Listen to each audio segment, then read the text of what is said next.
جی، السلام علیکم ناظرین۔ آج انشاءاللہ ہم بات کریں گے چونکہ میاں نواز شریف صاحب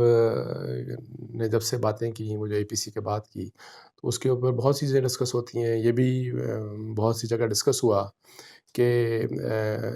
کہ نواز شریف صاحب نے اپنے ڈفرینٹ ادوار میں جتنے بھی chief of army staff appoint کیے، ان کے کسی کے ساتھ بھی ان کی نہیں بنی، تو اس طرح کی چیزیں بھی سب کچھ ہو رہی ہیں۔ تو آئی تھاٹ کہ میں نے سوچا کہ کیوں نہ میں آپ سے ایک شیئر کروں یہ انفارمیشن جو میری بالکل ایکسکلوسیو انفارمیشن ہے کہ کس طرح سے جنرل قمر باجوہ صاحب کو اس وقت کے پرائم منسٹر نواز شریف صاحب نے اپوائنٹ کیا as chief of army staff, اور کن وجوہات کی وجہ سے۔ اور میں نے جیسے کہ شروع میں بھی آپ کو کہا تھا کہ میں بات جو بالکل پکی 100% شور بات ہوگی تو وہ میں اسی طریقے سے کروں گا، جو جہاں پہ کچھ ڈاؤٹ ہوگا تو میں آپ کو ڈاؤٹ بھی بتا دوں گا، لیکن اینی ہاؤ تو ہوا یہ تھا۔ اور اس سے پہلے میں آپ کو بتا دوں کہ الحمدللہ اللہ کے کرم سے میرا خیال ہے کہ 26 نومبر کی بات ہے یا 27 نومبر 2016 کی بات ہے، جس دن اپوائنٹمنٹ ہوئی تھی، اناؤنس ہوئی تھی اپوائنٹمنٹ گورنمنٹ کی طرف سے، پرائم منسٹر کی طرف سے آرمی چیف آف اور chairman joint chief of staff committee کی۔ اس روز میں نے خبر دی تھی نیوز کے اندر، اور میں نے اس طرح سے اشارتاً بتا دیا تھا کہ کون سے لوگ اپوائنٹ ہوں گے۔ سو وہ ایک ایکسکلوسیو ہماری الحمدللہ سٹوری تھی، اور اس میں مجھے یاد ہے ابھی بھی کہ جو ورڈنگ تھی وہ یہ تھی کہ چونکہ اس سے جس دن اناؤنس ہوا اس سے ایک رات پہلے جو سینئر جنرلز تھے، میرے خیال کور کمانڈر سب سے ملے تھے پرائم منسٹر صاحب۔ تو میں نے یہ لکھا تھا کہ وہی جو میٹنگ ویٹنگ ہوئی سب لوگوں کی، تو پھر میں نے یہ بھی لکھا کہ کون سے 5 جنرلز کنسیڈر ہو رہے ہیں اس پینل میں شامل ہیں۔ تو اس میں پھر میں نے اس طرح سے اشارتاً بڑا کلیئرلی کر دیا تھا کہ General Bajwa and General Zubair were looking cool and calm, یعنی یہ میں نے اس میں بڑا واضح طور پہ لکھ دیا تھا۔ تو اور الحمدللہ جب اپوائنٹمنٹ اناؤنس ہوئی تو وہی کہ جنرل زبیر صاحب کو انہوں نے لگا دیا chairman joint chief of staff committee, اور جنرل باجوہ کو انہوں نے پروموشن دے کے آرمی چیف لگا دیا۔ اچھا، اب یہ میں آپ کو جو انفارمیشن دے رہا ہوں کہ جس وقت یہ 5 نام ٹوٹل آئے تھے پرائم منسٹر صاحب کے پاس انڈر کنسیڈریشن، جو پینل تھا اس میں سب سے اوپر نام سینیورٹی کے لحاظ سے ہی تھا، ظاہر ہے جنرل زبیر صاحب کا نام سب سے اوپر تھا۔ اس کے بعد لیفٹیننٹ جنرل اشفاق ندیم صاحب جو میرے خیال اس وقت سی جی ایس تھے، ان کا نام نمبر 2 کے اوپر تھا۔ نمبر 3 کے اوپر لیفٹیننٹ جنرل جاوید اقبال رمدے صاحب کا نام تھا۔ اس کے بعد یہی لیفٹیننٹ جنرل اس وقت تھے لیفٹیننٹ جنرل قمر باجوہ صاحب، ان کا نام تھا، اور آخر میں لیفٹیننٹ جنرل اکرام الحق صاحب کا نام تھا۔ سو یہ 5 نام پرائم منسٹر کے پاس آئے تھے، اور جو سمری تیار ہوئی یا جو ریکمینڈ کیا گیا پی ایم سیکریٹری کی طرف سے جو آفس کو، تو وہ اسی سینیورٹی کے لحاظ سے ریکمنڈیشن دے دی گئی کہ جی آپ یہی جو ٹاپ 2 لوگ ہیں، ایک کو آپ سب سے اوپر جو ہے ان کو آپ چیئرمین لگا دیں، اور جنرل اشفاق ندیم صاحب کو آپ آرمی چیف لگا دیں۔ اس قسم کی ریکمنڈیشن تھی۔ ایک بات یہ بھی کہ جی جتنے بھی یہ 5 جرنیل تھے، ان کا ایکسٹرا آرڈنری ان کا ریکارڈ تھا، اور بہت زبردست قسم کا۔ سو ڈفرینس آپ کو پتہ ہے جب جرنیل ہوتے ہیں تو بڑا کم ڈفرینس، ایک ہی جیسے ہوتے ہیں۔ جو بیسٹ لاٹ ہوتی ہے ڈیفینیٹلی وہی پروموٹ ہوتی ہے to the top most level جو ہوتا ہے فوج کا، لیفٹیننٹ جنرل کا۔ اور بہت سی، اور یہ بات بالکل صحیح ہے کہ جو آرمی چیف بنتا ہے وہ ظاہر ہے قسمت کی بات ہوتی ہے، بیکاز پرائم منسٹر کسی بھی شخص کو چن سکتا ہے اس پینل میں سے جی کہ اس کو آپ آرمی چیف بنا دیں۔ سو وہاں پہ قسمت زیادہ میٹر کرتی ہے۔ تو اس لحاظ سے جو پی ایم سیکریٹریٹ کا جو انپٹ آیا، لیکن جس وقت فیصلہ کیا نواز شریف صاحب نے، تو نواز شریف صاحب نے جو ٹاپ موسٹ کے اوپر تھے جنرل زبیر صاحب، ان کو تو chairman joint chief of staff committee بنا دیا، اور پھر آرمی چیف کے لیے انہوں نے جنرل قمر باجوہ صاحب کو اپوائنٹ کر دیا۔ اب وجوہات کیا تھیں؟ اب یہ میں آپ کو وہ بات بتا رہا ہوں کہ جو آپ سمجھیں کہ میرا ایک ایسا سورس جس کے اوپر مجھے 200% ٹرسٹ ہے، اور جس کو آپ یہ سمجھیں کہ نواز شریف صاحب نے اس وقت کے پرائم منسٹر صاحب نے اس وقت خود بتایا ہوگا، بس آپ یہ سمجھ لیں۔ اچھا، اس میں یہ تھا کہ ٹاپ موسٹ جنرل جو تھے پینل میں، ان کو تو chairman joint chief of staff committee بنا دیا گیا۔ جب جنرل اشفاق ندیم صاحب کا ریکارڈ آیا، جو کہ جن کا بڑا اچھا ریکارڈ ہے، ڈیفینیٹلی ریکارڈ تھا، ایکسٹرا آرڈنری ان کی پرفارمنس رہی فوج کے اندر بھی، ان کی ریپیوٹ بھی ایز اے پروفیشنل جنرل بہت اچھی تھی. تو ویسے ہمارے ایک دوست ہیں، نیوز میں ہمارے کولیگ ہوتے تھے، عمران نعیم احمد صاحب، یہ ان کے بڑے بھائی ہیں، اور عمران نعیم صاحب بھی بڑے اچھے آدمی ہیں، اور مجھے ویسے بھی، اور ہمارے ایک عزیز ہیں جو کہ ان کے بیچ میٹس تھے، ان تمام لوگوں کے، اشفاق صاحب کے، جاوید اقبال صاحب کے، قمر باجوہ صاحب کے، ان سب کے بیچ میٹ تھے. تو وہ بھی ظاہر ہے ان کی بھی بڑی تعریف کرتے تھے کہ اشفاق ندیم صاحب سے ان سے دوستی بھی تھی، تو مجھے ویسے بھی پتہ تھا کہ ان کی ریپیوٹ بھی ماشاء اللہ بہت اچھی ہے. لیکن انفارچونیٹلی ٹو اشفاق ندیم صاحب، وہ یہ ہوا کہ پرائم منسٹر کے پاس انفارمیشن یہ تھی کہ جس دوران 2014 کا دھرنا ہوتا تھا، تو اس دھرنے کے دوران جنرل اشفاق ندیم صاحب ملتے تھے آ کے جنرل ظہیر الاسلام صاحب کو، جو DGIS تھے اس وقت. تو وہ جو چیز تھی، اب دیکھیں مقصد کیا ہو سکتا ہے ملنے کا، مجھے بالکل اس کا کوئی پتہ نہیں. چونکہ بس ملتے تھے، یہ انفارمیشن تھی، تو ظاہر ہے 2014 کا دھرنا سوار تھا نواز شریف صاحب کے ذہن کے اوپر، ڈیفینیٹلی سوار ہوا. تو انہوں نے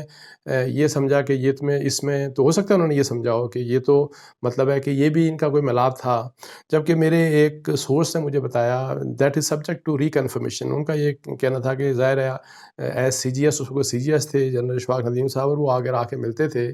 تو وہ ظاہر ہے CGS کو سب پتہ ہونا چاہیے کہ کیا کچھ ہو رہا ہے. تو ہو سکتا ہے کہ اس چیز کے لیے وہ آ کے ملتے تھے ان سے. تو اس قسم کی ان کی بات تھی، but this is subject to reconfirmation. لیکن اینی ہاؤ پرائم منسٹر کے ذہن میں بس یہ تھا کہ چونکہ وہ ملتے تھے، تو اس لیے اس وجہ سے ان کو اگنور کر دیا گیا، and he was not promoted as army chief. اس کے بعد جاوید اقبال رمدے صاحب، لیفٹیننٹ جنرل جاوید اقبال رمدے صاحب کی جب بات تھی، تو ان کے بارے میں پرائم منسٹر صاحب، اس وقت کے پرائم منسٹر نواز شریف صاحب کا یہ خیال تھا کہ ان کی جو، چونکہ آپ کے پاس پوری آپ کو رپورٹس ایجنسی دے دیتی ہیں کہ کون شخص کس قسم کا ہے، واٹ ایور ریپیوٹ تو الحمدللہ سب کی اچھی تھی، پرفارمنس اور کمپیٹنس بھی جیسے میں نے کہا آپ کو سب سے اچھی تھی، سب کی اچھی تھی. جاوید اقبال لیفٹیننٹ جنرل جاوید اقبال رمدے صاحب کے بارے میں پرائم منسٹر صاحب کا یہ مائنڈ تھا کہ یہ he is a person who is difficult to, جس کو پڑھنے میں تھوڑا مشکل ہو، مطلب ہے کہ جس کو سمجھنے میں یا پڑھنے میں مشکل ہو. تو آپ کو پتہ ہے کہ ہمارا ایک ٹوٹل بیک گراؤنڈ ہے، تو ایک پھر وہ جب پرائم منسٹر ہوتے ہیں وہ ڈر جاتے ہیں کوئی ایسا بندہ نہ آ جائے کہ جو پتہ نہیں، جس کے پتہ نہیں دماغ کے اندر کیا ہے. تو کہ نہیں آؤ، یہ ان کے بارے میں ویو تھا. اور اس کے بعد پھر لیفٹیننٹ جنرل قمر باجوہ صاحب کا نام آیا، تو جن کو اپوائنٹ کیا نواز شریف صاحب نے ایز آرمی چیف، ان کے بارے میں ان کا اچھا ویو تھا، جو ان کو سینس ملی، جو ان کو رپورٹس ملی، اور وہ یہ تھی کہ ظاہر کمپیٹنٹ بھی ہیں، سب کچھ ہے. اور سب سے بڑی جو بات میرا خیال ہے ان کو اپیل کی ہوگی میاں نواز شریف صاحب کو، کہ جنرل باجوہ صاحب openly he is a pro democracy person. اور یہ کہ جی نہ صرف پرو ڈیموکریسی ہیں بلکہ 2014 کے دھرنے کا حوالے سے یہ انفارمیشن تھی میاں نواز شریف صاحب کے پاس کہ جی اس دھرنے کے دوران یہ جو تھے جنرل قمر باجوہ صاحب، یہ اس دھرنے ورنے کے مخالف تھے کہ جی اس طرح کی چیزیں نہیں ہونی چاہیے. تو یہ وہ چیزیں تھیں جن کی وجہ سے ان کو جنرل باجوہ صاحب کو آرمی چیف بنا دیا گیا، اور پھر ان کا نوٹیفیکیشن ہو گیا. اچھا، اس میں آپ کو ایک اور بات بتا دوں کہ جو کہ اس دوران آپ کو یاد ہوگا کہ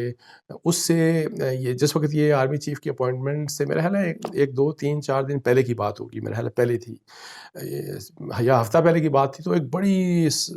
ایک میں کہوں گا کہ نیگیٹو اور گھناؤنی قسم کی ایک اسپیکولیشن سٹارٹ ہو گئی، اسپیکولیشن اور بہت وائڈ اسپریڈ اسپیکولیشن تھی، اور جو جنرل قمر باجوہ صاحب کے جو عقیدے کو ہٹ کر رہی تھی. تو وہ ظاہر ہے بڑی گھناؤنی قسم کی، جیسے کہ ہمارے یہاں ویسے بہت دفعہ ہوتا ہے کہ بہت سے لوگوں کے متعلق آپ باتیں شروع کر دیتے، لیکن اینی ہاؤ جس وقت کوئی کسی شخص کی آرمی چیف کے لیے اپوائنٹمنٹ ہونے والی ہو یا وہ ان دا رن ہو، تو اگر اس قسم کی اپوائنٹمنٹ، اس قسم کی چیزیں آئیں تو ظاہر ہے وہ بڑی خطرناک ہوتی ہے. لیکن جو لوگ اپوائنٹ کر رہے ہوتے ہیں ان کو بھی ہوتا ہے کہ اس کو کراس چیک کر لینا چاہیے. یہ میں آپ کو بتاؤں کہ، اور یہ بھی 100% I don't have any doubt, یہ میری 200% پکی انفارمیشن ہے کہ اس وقت پھر جس وقت یہ اسپیکولیشن چلی تو prime minister then prime minister Nawaz Sharif sahab نے اس وقت کے D G I S I Rizwan Akhtar sahab کو اپروچ کیا، اور ان کے ساتھ ساتھ ڈی جی آئی بھی اس وقت کے آفتاب سلطان صاحب کو اپروچ کیا، اور ان دونوں کو کہا کہ یہ جو اسپیکولیشن اور بہت سی باتیں ہو رہی ہیں تو اس کے بارے میں آپ ذرا بتائیں کہ کیا حقیقت ہے اس کے اوپر۔ اچھا، اس دوران ایک ریلیجس لیڈر نے اپنی ایک ویڈیو اسٹیٹمنٹ بھی جاری کر دی جس میں اسی اسپیکولیشن کو انہوں نے فردر کیا۔ تو اینی ہاؤ، تو اس کے اوپر پرائم منسٹر نواز شریف صاحب کو ڈی جی آئی ایس آئی اس وقت کے لیفٹیننٹ جنرل رضوان اختر صاحب اور اس وقت کے ڈی جی آئی بی آفتاب سلطان صاحب دونوں نے یہ بتایا کہ یہ بالکل جھوٹی بات ہے، بالکل یہ فراڈ ہے اور یہ جھوٹا پروپیگنڈا کیا جا رہا ہے۔ تو یہ بات آئی ایم 200% شور کہ یہی بات ہوئی، اور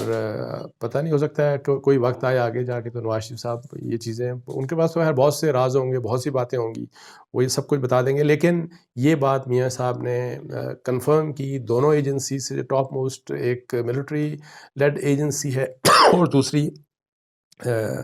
سول جو ٹاپ ایجنسی ہے آئی بی، دونوں سے، اور دونوں کا بالکل یہی چیز تھی کہ جی